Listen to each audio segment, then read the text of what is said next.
Hey, Nadeline, I'm going to go through the steps with you real quick. I have them written here, and I'm also going to give you this quick video of how to do it.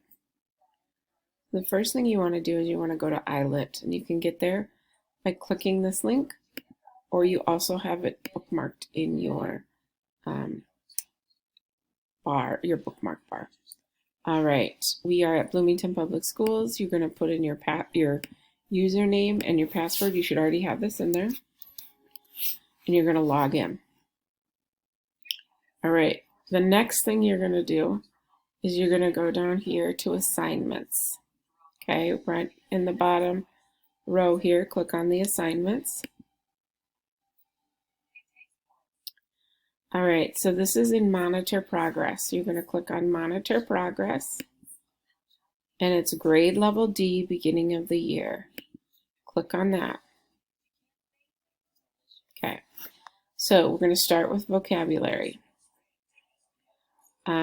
I believe there's 35 vocabulary questions that you're going to answer.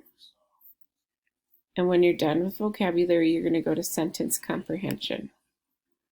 Okay, these are just filling in the blanks. When you're done with that, you're going to go to listening, and so on. You're going to complete all of these sections. I believe there are 6 passage comprehensions. Yeah. So you want to complete all of those. And when you're finished with the 6th passage comprehension, then you're going to come down here and submit the test when you're done. But let's say you don't have time to do all of this today, and you only get done with the vocab, the listening, and the sentence. Then what you're going to do when you're done with those 3 is you're going to hit save and exit. That way you can get back into it tomorrow and complete it.